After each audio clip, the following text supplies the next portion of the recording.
Today's talk is part of our lecture series, Conversations in Forest History. Our guests today are Abby Hoverstock.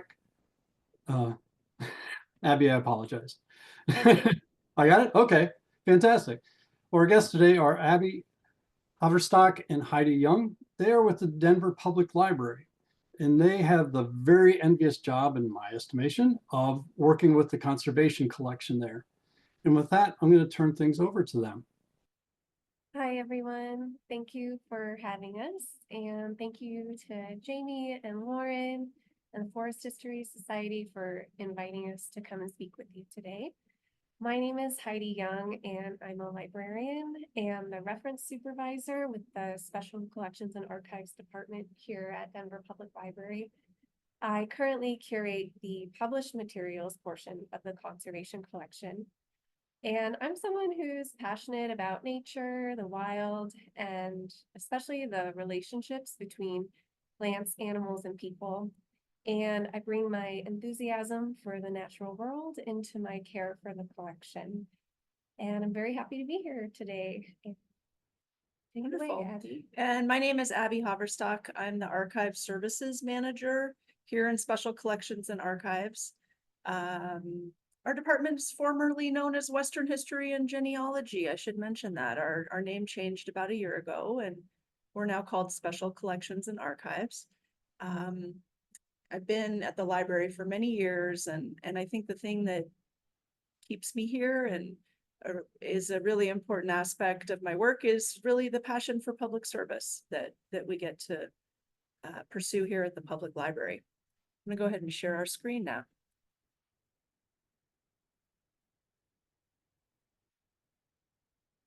So before we get into our individual presentations, we just wanted to show you a little introduction video to our space. It's about 5 minutes, so we'll hit play and then come back after the video. Welcome to Special Collections and Archives at the Central Library. Here we can see our art gallery. We host seasonal art exhibits. Right now, we have an exhibit open celebrating the reopening of Central. This is a sculpture made of wood that's known as the derrick, and it's really quite remarkable in person, quite beautiful, and it is a point of interest for visitors when they come to Special Collections and Archives. This is our Mullen manuscript room. This is the space where customers can access archival material, rare books, closed stacks, maps, and art. The Mullen manuscript room is staffed by an archivist and is open anytime the Central Library is open. Welcome to the Edward Hobbs Hilliard Jr. Conservation Room. This is the public-facing space where we house our published conservation collection. Let's take a look. So this is home to most of the published material, and on the shelves here you'll find quite a variety of materials, anything from state or federal reports to historic books. I really love this 1893 Hawk and Owl book. We have a substantial fishing representation in the collection as well. And you'll also find more contemporary titles. For example, this is a newer publication or a newer release that goes in depth to the No DAPL movement in 2016. So we're really trying to include contemporary and Indigenous-led conservation movements within the collection as well. The collection also includes a substantial variety of serials. So some titles of note are High Country News, which is a really popular title. We also have things like State Department publications. We also have things like Audubon Society newsletters and more community-based publications as well. So here we are in our closed stacks. This is the place where we store the vast majority of our conservation archives. Our collections range in time frame from 19th century collections to all the way up to the present. So our conservation collections range from papers of individuals to records of organizations and government entities. And it also includes photographs. This is a beautiful photograph album from the Forest Service records. Some of these photos are from 1899. They provide really interesting up-close studies of forest health and the ecology of different ecosystems, as well as the activities of the Forest Service staff. I've been working on a collection called the Civilian Conservation Corps Alumni Chapter, and this is from the Mile High chapter, which is chapter 7. The collection has been really interesting because there's lots of material from the reunions, of course, but also some original materials from the CCC era in the 30s to I think 42. So this is our processing space. This is where the archivists work to make new material to the library available and accessible to the public. This is our preservation lab here in Special Collections and Archives, and this is where we're able to work on humidifying and flattening documents. So right now you can see we've got some rolled items in our humidification chamber. This is a pretty low-tech situation where you just have some tubs of water at the bottom, some shelves with egg crate shelving material in order to allow the humid air to circulate really freely inside the chamber, and we can create a very humid microclimate for the materials to relax. Once they've been in here for a day or so, we will take them out and use these large flat tables to put them between blotter paper and under about 100 pounds of weight to get them to relax and stay flat so we can store them and make them accessible. So another activity that we constantly do in our preservation lab is making enclosures out of polyester mylar so that we can store our flattened materials once they've been humidified, flattened. We will sandwich them between 2 layers of inert polyester mylar. And then we have a heat sealer here that we'll use to create these nice edges so that we can make these materials either safely stored in closed stacks or in the public map area for people to access themselves. Alrighty, well, thanks for coming on our tour of some of the interior spaces in our Denver Public Library building. I'm going to get started with talking a little bit about our collecting areas in this slide showing you the outside of our building. So Special Collections and Archives is known informally as SCA. We're part of a large public library system that has 28 branches and whose mission is to create welcoming spaces where all are free to explore and connect. Special Collections and Archives is located in the Central Library and at the nearby Blair Caldwell African American Research Library.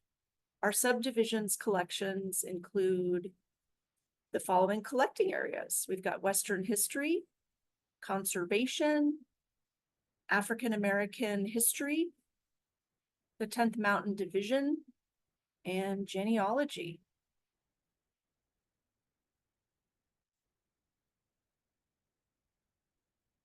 So in our talk today, we're going to dig into the conservation collection at DPL. And I want to start with the collection's origins and its founder, Arthur Carhart, whose dates are 1892 to 1978. Carhart earned a Bachelor of Science in Landscape Architecture degree at Iowa State College in 1917. And after 2 years serving in the military during World War I, where he was stationed in Maryland, he moved to Denver for a position as a recreational engineer for the U.S. Forest Service. Carhart spent his first summer at Trappers Lake in Northwest Colorado in the White River National Forest in Garfield County, where he was instructed to make a plan for cabin sites to be located around Trappers Lake. And he was to design a series of interconnected roads that would serve the cabins. At the end of the summer, however, Carhart returned to Denver, instead with a recommendation that Trappers Lake be left undeveloped. His supervisor agreed with him, and so development plans were abandoned. Trappers Lake later became Colorado's first wilderness area in 1975.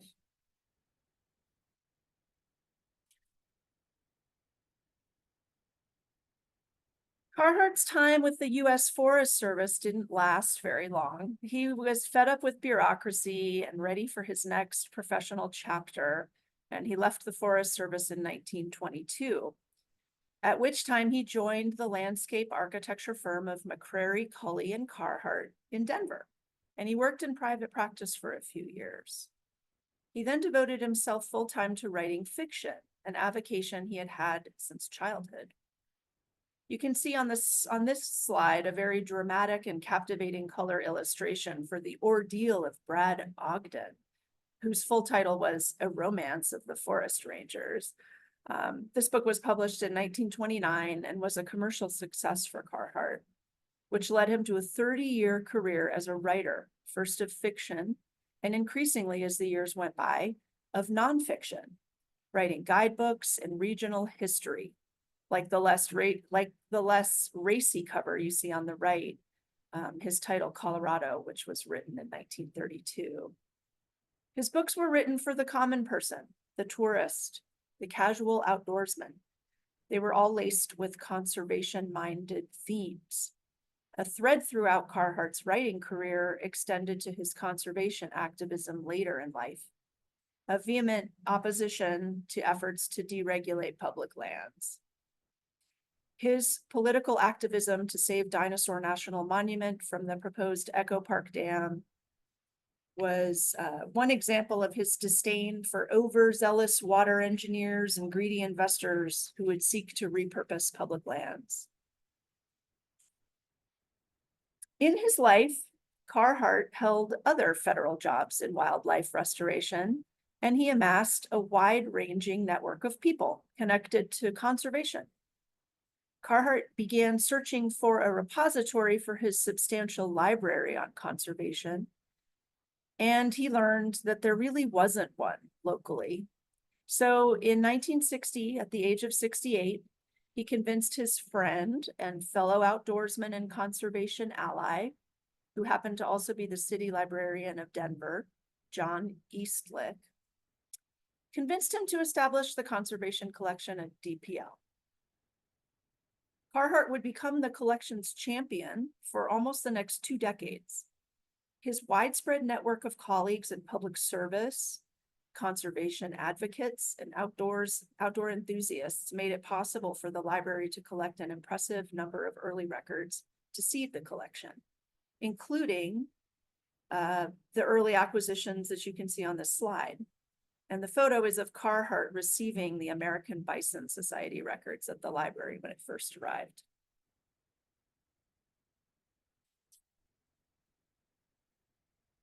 So book plates were added to all of the conservation library titles that Carhart began amassing. And this plate articulates the moment in which the conservation collection was formed at DPL.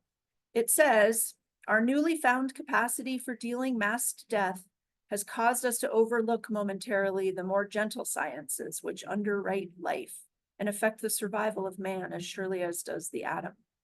In the last analysis, what we know and do in conservation will determine whether or not people and nations of the earth will continue to exist."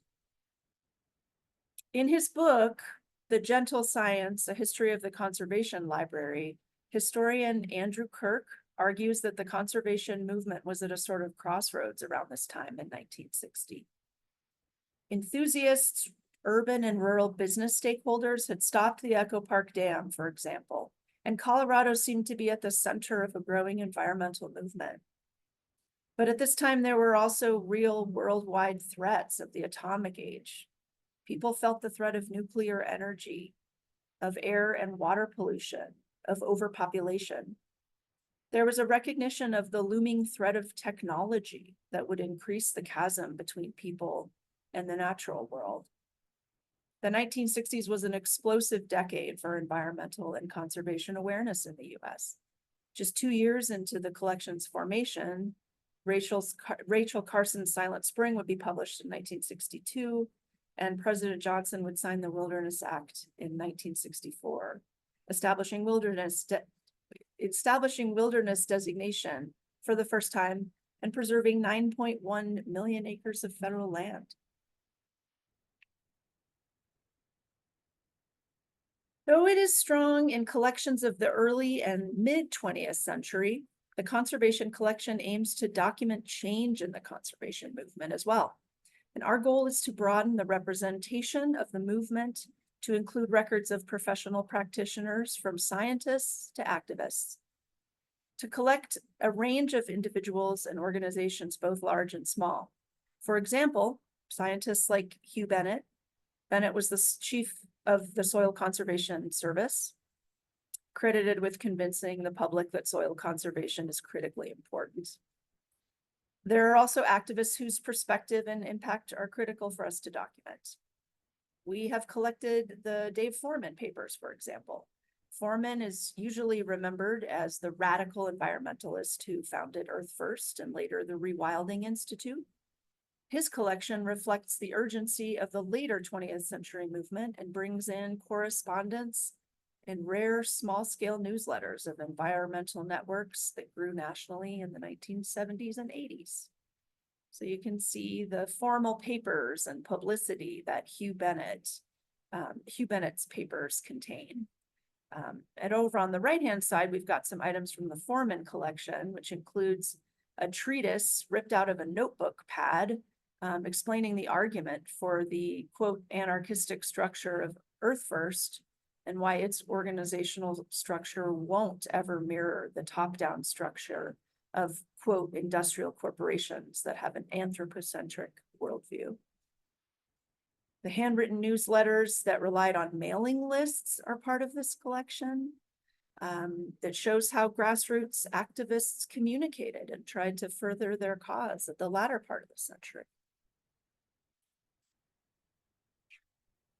And of course, the Wilderness Society records are also an important part of the collection. They contain drafts and drafts of the Wilderness Act itself, with notes in the margins that show the evolution of language and thinking about wilderness that would come to define wilderness for many Americans.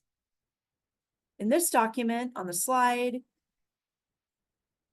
we find phrases such as, quote, an enduring resource of wilderness and for the permanent good of the whole people. These are Howard Zahniser's notes, of course. He's president of the Wilderness Society at the time.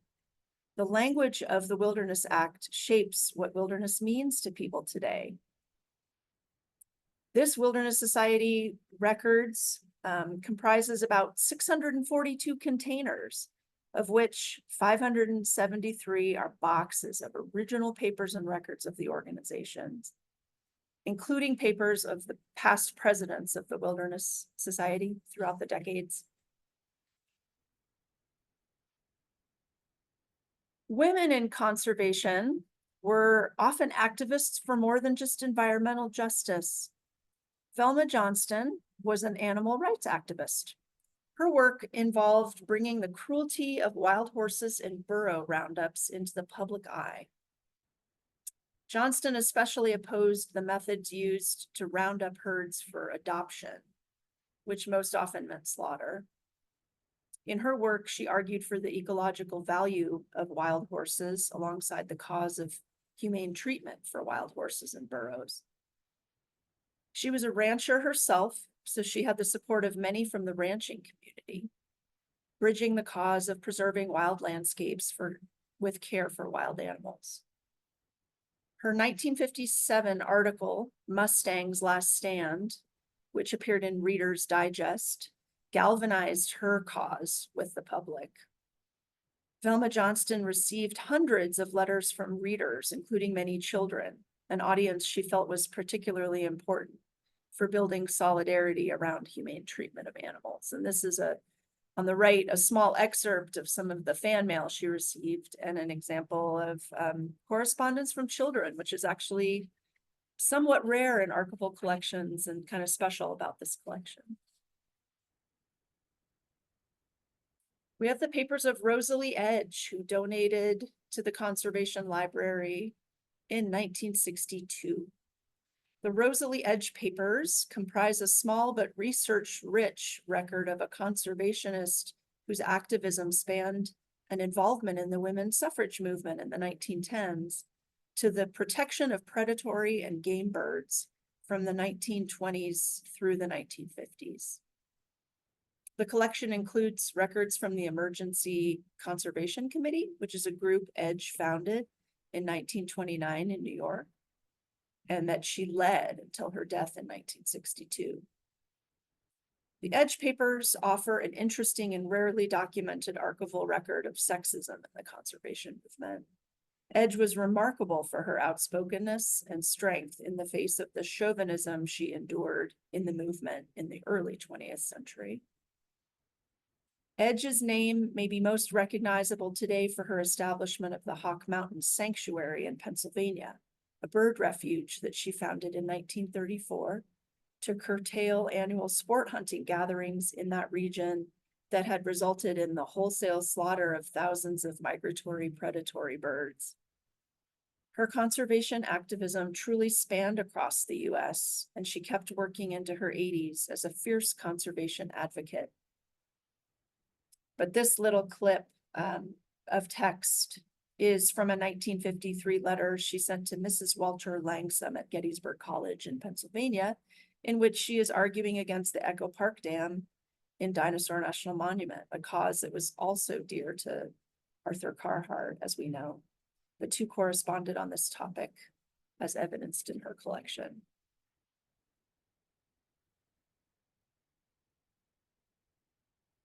So here we're going to talk a little bit about digital access to conservation history. And I'll tell you about a couple of projects we've been working on at DPL over the last few years. So we've spent over a year preparing 6 collections that you can see under the Gale Primary Sources left-hand side of the slide for inclusion in a product that that Gale Primary Sources put together called Environmental History, on their Environmental History project. Once that digitization work was complete, we linked the full digitized content of their database to DPL's website and made it fully accessible to library card holders and all visitors who come to any of our libraries physically to do their research. That collection has been a game changer. It's added hundreds of thousands of pages of keyword searchable, unpublished material to just a wide open audience of DPL card holders. It's been wonderful. And then currently we're working on a large oral history digitization project inspired by a group of US Forest Service staff and staff of the National Museum of Forest Service History. We're digitizing 52 oral history interviews of Forest Service staff and employees, most of whom comprise that first generation of field workers in the US Forest Service. So those audio files and transcripts go along with them will be part of DPL's website by early 2026. So far, we've completed about 1/5 of the interviews in that project. So I'll wrap up the archives portion, which is such a quick overview. We've got over 200 collections and I barely touched on a few of them. But I'll wrap up by mentioning some thoughts that I have about ongoing and new issues in our work as archivists and memory workers. So we have some technology issues that we deal with. We know that digitization of our collections is the future, but things that libraries are doing behind the scenes to make digital projects successful often really go unnoticed. So digital preservation of the digital files is a really big deal for us. We worry about keeping multiple copies of files, of redundant servers that are sometimes on different continents, of doing constant file fixity checks and repair measures for those digital files on an ongoing basis forever, just as we're caring for the original physical materials. Metadata creation is a lot of labor too. How can we try to make our collections available digitally so that people can find them? It takes a lot of human work to make that successful. And we think a lot about accessibility of technology so that our transcripts are readable by screen readers for people who might access our collection with disabilities. We need to make sure our finding aids are also something that screen readers can navigate online. And we think about issues with serving the public. Sometimes just having our collections here in the building isn't enough. We need to work to improve the ways we connect people with those resources. Our users and researchers don't all come to the library with a background in libraries. They don't all come to the library with any bibliographic instruction. Some don't have experience doing research, don't have a sense of what research involves, how digging deep is important, how there's a non-linear path of research. These concepts are foreign to people.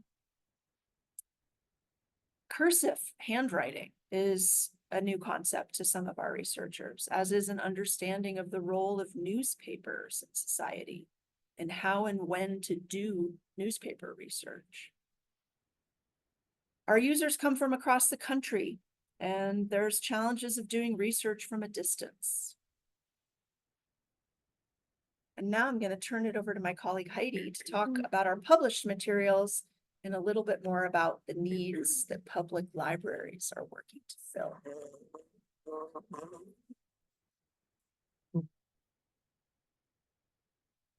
Thanks, Abby. I'm going to talk with you all now about my work with the collection and kind of my approach as a librarian, as well as how our work fits into the library as a whole. As many of you already know, there has been an evolution to conservation. The story of conservation has changed over time. And as librarians and archivists, we're really here to steward the resources for people to view them, and for people to learn about and interpret those resources in their own research, and to learn about how things have changed over time. And those older materials really reflect the thinking of the time that they were written, the ideas and attitudes about what conservation was at a certain point in time. Here we see a signed edition of Last Stand of the Pack by Carhart and Stanley Young. And I think their dedication in the beginning of the book really personifies what conservation meant to a lot of people at that time. Part of it reads, "They are the heirs of the mountain men.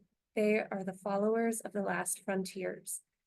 They are the friends of all animals, the compassionate, regretful executioners of animal renegades when such outlaws must die that other wildlings may live."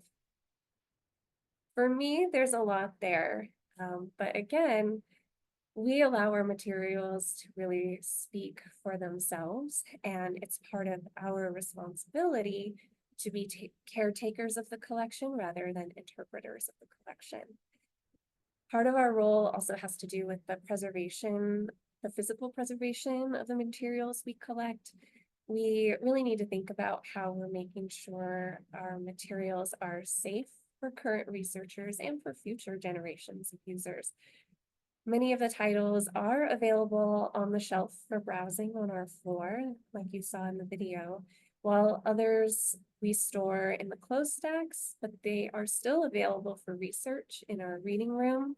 Sometimes that might be because they're very fragile or old or rare. As librarians, we really bear witness to the way conservation has changed, and in tandem, our collecting approach changes over time. I wanted to show you just a couple of titles that I've recently added to the collection. We still add in state or local or federal reports and publications, but I'm also trying to expand the variety of the types of materials we add.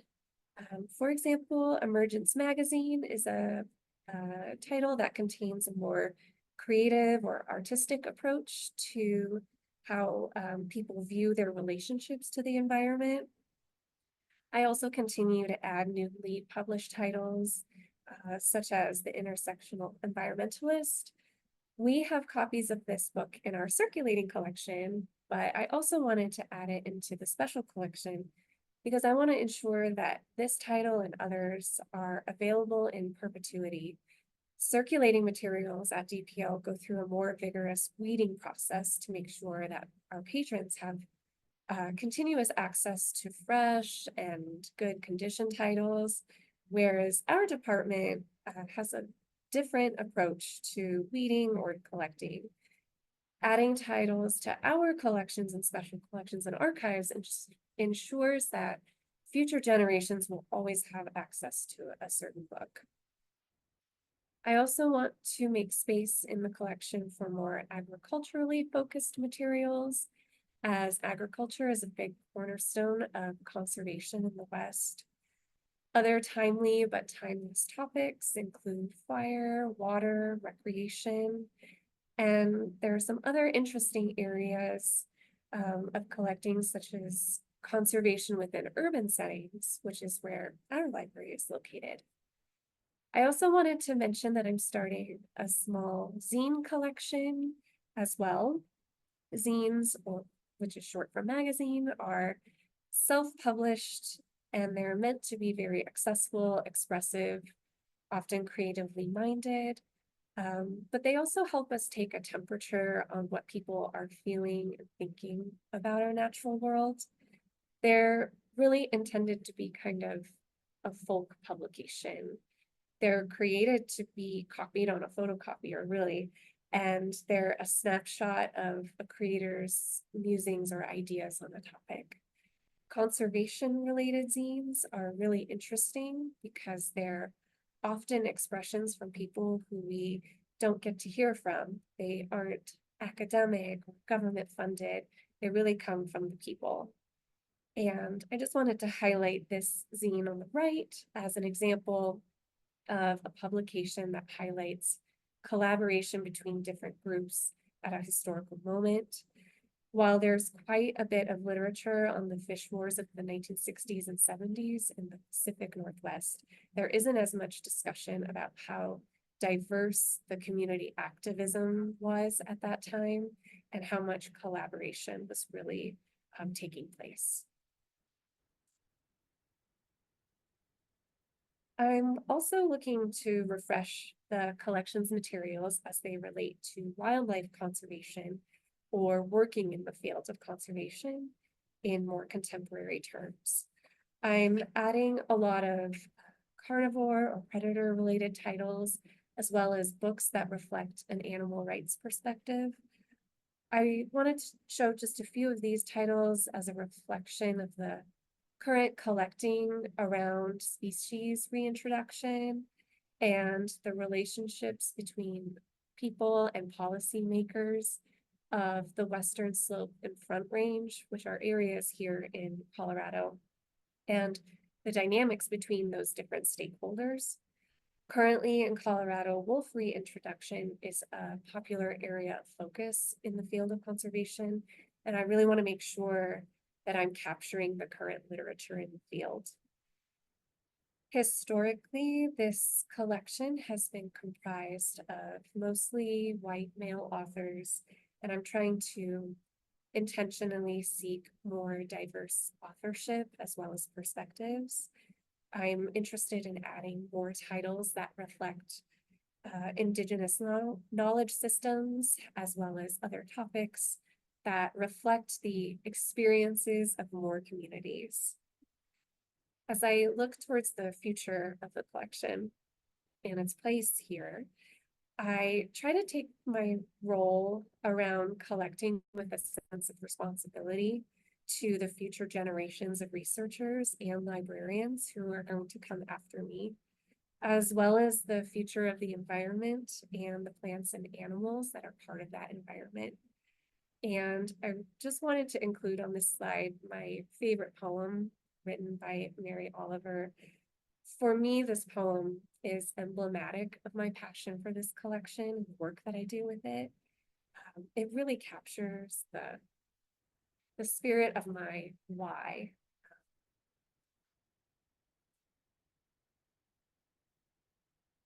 Every person who works here at the library has their own why for being here, and those reasons and passions are really inspiring. And at the same time, the reality is that it isn't always picture perfect. We do encounter some unique challenges in our day-to-day work. We field in our department, other departments as well, but we experience, last minute media requests or tour requests, classroom visits, all of which can throw in some unexpected elements to our day. And something else that we frequently run into is how to manage the expectations of what we can offer as special collections staff. Many times we get inquiries asking for in-depth research assistance or in-depth research questions, or we will get high volume scan requests.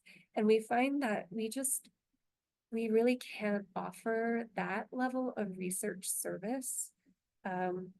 We do acknowledge and know the way that people access information has dramatically changed, and it's really changed a lot in the last 5 years too. We continue to adjust our services though to try and address some of those issues. So we do offer some long distance services, while also trying to balance our capacity and preserve our ability to provide really excellent customer service when people visit us in person. We are part of a larger public library institution, so we do serve the public. And as an organization, it's our responsibility to be responsive to what public libraries are expected to be to communities. We do deal with stressful situations. We have customers who experience a variety of crises while in the library, and we're addressing those issues all while also helping researchers on our floor. We also ask ourselves questions around things like how we approach outreach. How do we reach people outside of our walls? We offer some virtual services, but we can't extend our full attention to that line of service. We don't lend our items, but we try to think about ways to work on how to increase access. So coming up with things like models for rotating exhibits for neighborhood branches, so folks who can't necessarily come to the central library can experience some of our collections. We are working really hard to digitize a lot of our collections, though, as Abby mentioned, this is a really big undertaking and more complicated than a lot of people realize. But with challenges, we also have a lot of opportunities. We have such a unique and wonderful collection that's fully accessible to the public. We are appointment free and available to all during the library's open hours, which is unique for a special collections and archive. Being part of a public library means that we really align ourselves with the idea of open access to all and to be welcoming to everyone. An experienced scholar can come in and request to look at a collection, and sitting right next to them might be someone who has never heard of an archive, and they're going to get the same level of attention and care as the next person. The ability to access this wealth of knowledge is pretty unique. As far as special collections go, it's really such a treasure for the public. And it's amazing to be able to walk into a place and ask to see anything in our collection. And every person has the ability to access our materials. While staffing is an ongoing issue, everywhere it seems, where we are fortunate to have the support of the library as a whole, who ensures that we can open our doors and provide really good service. We have the support of the City and County of Denver taxpayers, which counts for a lot when it comes to maintaining robust services. And then lastly, I wanted to mention that we have really passionate staff here who are just so kind and knowledgeable and really believe in what they do. And they make for a really welcoming experience when you come to visit us. So in conclusion, we just really wanted to say thank you for your time and attention today. Feel free to visit our website, sign up for our newsletter. If you have any questions at all, you can reach out to us. Our email address is here. Yeah, I think we'll move into the Q&A. Thank you.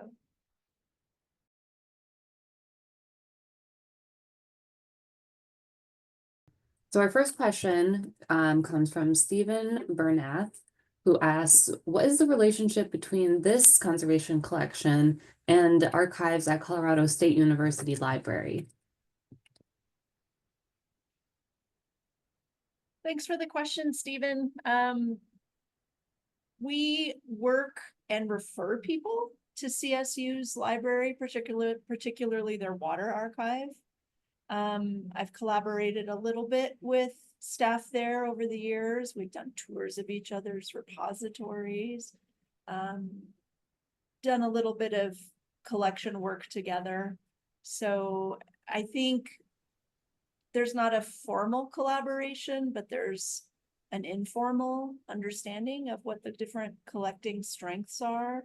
If we get for instance, an offer of a collection that's super connected to water history in Colorado, we would probably think to suggest that researcher speak with the folks up at CSU, because it's such a collecting area strength for them. Water resource history. Yeah. And I see that Stephen also has another question. Do you have any historical info from the Forest Service or the Bureau of Land Management? And how does this relate to the Library of Congress, which would generally hold these materials? Yeah, absolutely. It's a good observation. Normally government records end up at the National Archives, right? Mm-hmm. But sometimes they don't. Sometimes there are fragments of collections that end up in repositories all over the place in surprising locations. So we have both a Forest Service collection, which came in probably directly due to Carhart's connection with Forest Service staff. And we call it a collection. We don't call it the Forest Service records, right? Mm-hmm. This would be at the National Archives for sure. Yeah. Same with our Bureau of Land Management collection. It's a small collection that reflects kind of a moment in time and, certain aspects of the work, typically focused on Colorado, because the donors and the contributors to those donations were often here in this region. Mm-hmm. But yeah, Yes. I think it really bears mentioning that those are government records. They should be at NARA.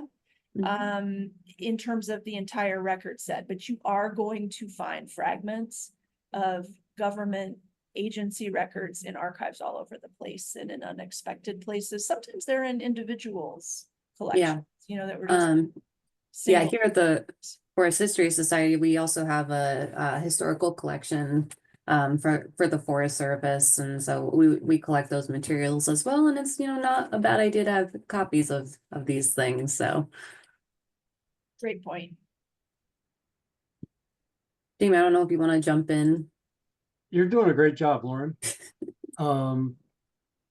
So I do want to, if you're fine with, I had a couple of things that I wanted to point out, some parallels, and you guys were just touching on them between FHS and the Denver Public Library. Some of the challenges I just want to reiterate for folks that all libraries face. One is dealing with preservation and choices of preservation. So when we were 15 years ago talking about building our new building, we had somebody say, well, why don't you just simply digitize everything? I think the perception was you just line up all the pages in a sheet feeder and let it fly through the scanner, and magically everything is taken care of. I'll actually pose it to the three of you to, but I'll start with our friends here in Denver, just to give our viewers a sense of how long it takes to process one document and generate the metadata then that makes it findable in a database. Is this a 30-second process? Is this a 15-minute process? And I know it can vary, but one document or a folder of say 30 documents, I'll leave it to you to set the parameters. But to help folks understand what's involved in just processing a single record.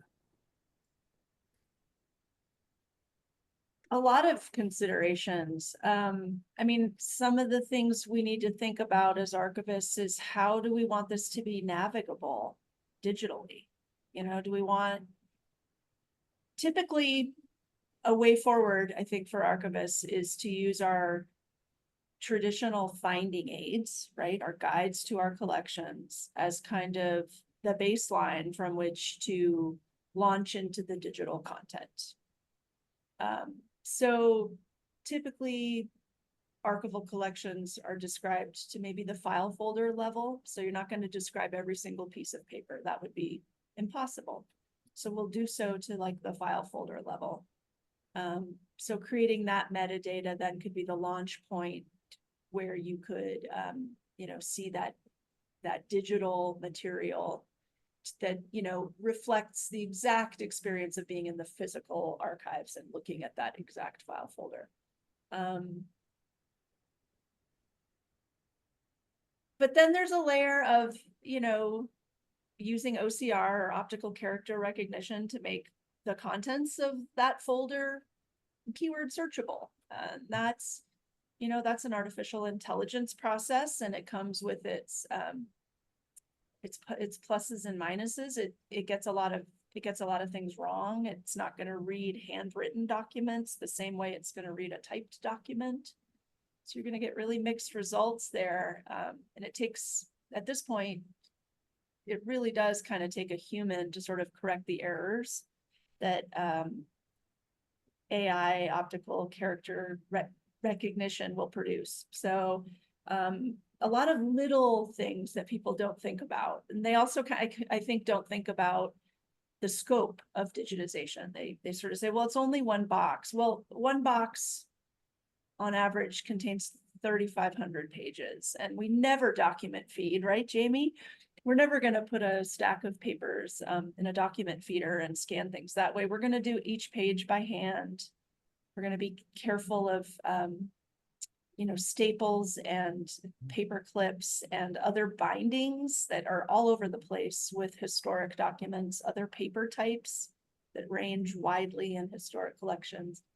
And we're going to scan every page by itself. So there's a lot of considerations that we have to think about at every step of digitizing a collection. Yeah, Lauren and Eben field questions like that frequently. And as we want to help as much as possible, we understand that traveling across the country or international travel is just financially impossible for people. But at the same time, you have limited staff capacity. We have limited staff capacity. So I will simply say, send in your requests, but please have patience and understanding that we probably can't fulfill your research wishes. Now, so we offer a small travel stipend. Is that anything that the Denver Public Library offers for people to come to you? We have had a travel stipend and fellowship award that we are because our library was closed during the COVID era, and then that era moved directly into a major interior renovation project in our building, making access to our collection a little bit different and more limited. We're going to probably start that up again, though. So stay tuned. I'd like Okay. to hear more about your fellowship that is up and running, Jamie.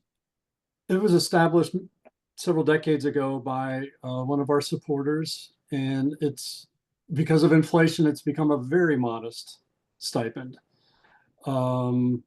It's just under $1,000, which everything helps. So I won't say anything else about that.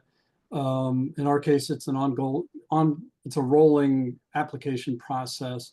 But we've seen since COVID an uptick in applicants, the number of applicants. So we're actually internally discussing how to ensure that towards the end of the fiscal year, there's still funding available if somebody were to want to come. So the recommendation is always apply soon. But it has helped people come from around the world. And that it makes a difference. The other beautiful thing to watch when somebody comes is, we ask them, please tell us what collection, tell us about your project, what collections you're interested in. So we can examine that ahead of time and determine if it's worth our financing your travel. And then when they come, the beautiful thing is to watch the serendipity. So they come and they go through a collection, and maybe there wasn't anything or very little there, but in talking with the archivist and the librarian and the historian, we're able to then on the spot help them find other collections. And we have open stacks in our library so people can wander and look and pull stuff and look at it that way. So my advice is really do everything you can to get to the research facility, because just the magic happens there. And I have benefited greatly from that over the years myself.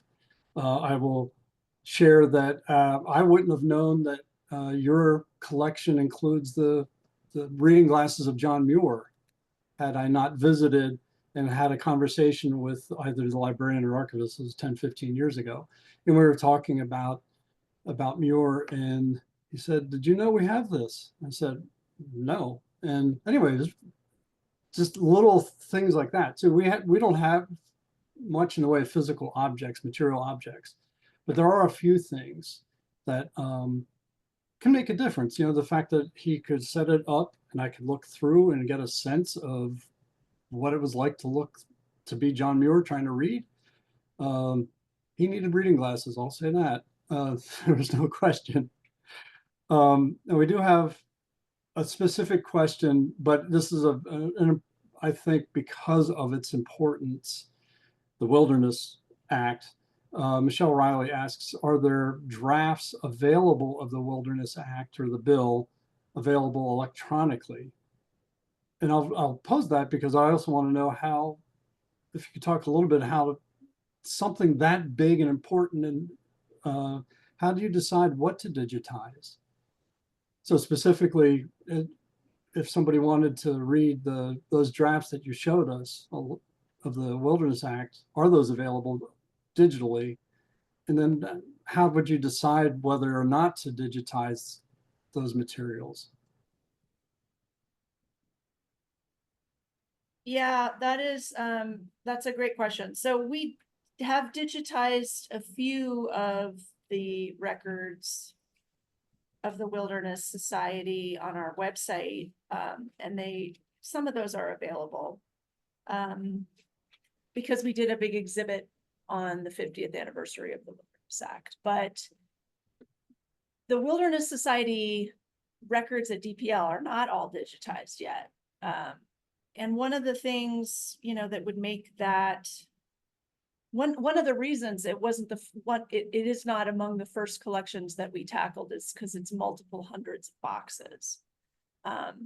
So again, just a few fragment versions of drafts on our digital collections at the moment, but that's the type of body of work that would be wonderful to digitize completely.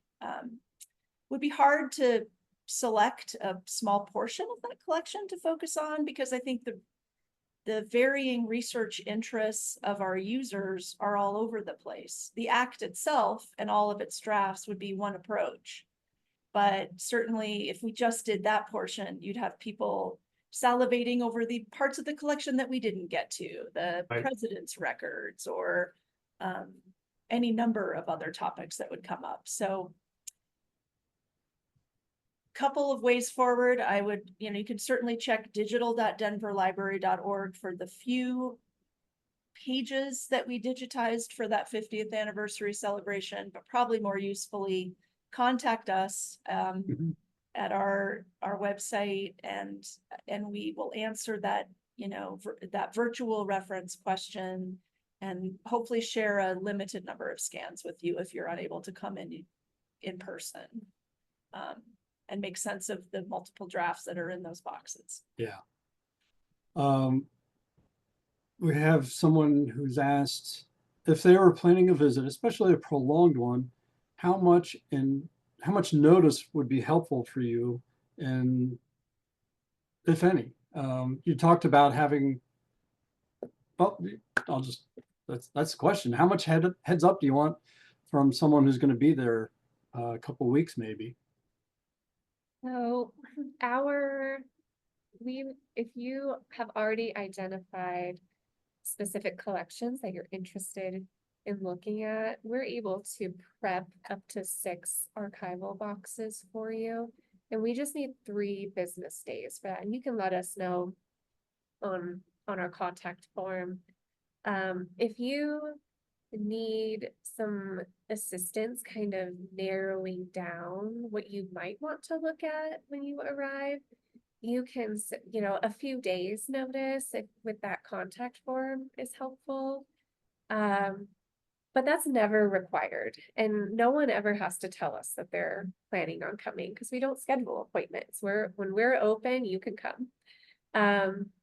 And really, like we were talking about, part of the magic that happens when you come is that we can help you look through the finding aid and in all of our other areas that you might be able to find something, and really explore that with you and help you figure out what might be relevant versus, what might you want to put on hold. So if you really want to let us know and want stuff pre-ordered, at least 3 business days. That gives us enough time to verify that we can pull it for you and have it ready.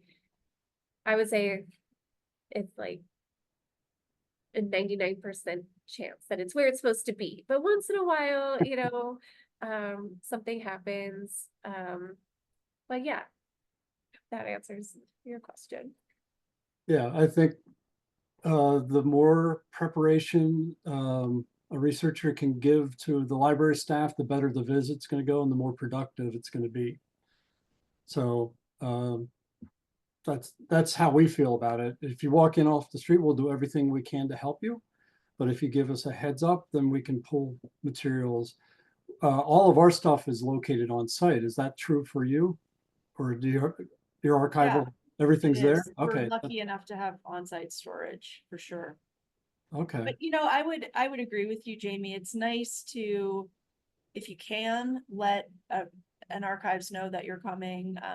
Honestly, just for the random occurrences where there might be a collection out for digitization and you didn't see that note on the catalog, for example, or much more commonly, there's a local holiday that you're not aware of, and the day that you want to arrive in a place is the day they're not going to be open. So it always pays to let folks know in advance. But Heidi is also right. Just as we're a large public library, we're super access forward in our thinking. So I think we're lucky here to be able to provide that like on-site service, which is not typical at all throughout archives everywhere. There's lots of different arrangements that different archives will have for their visitors.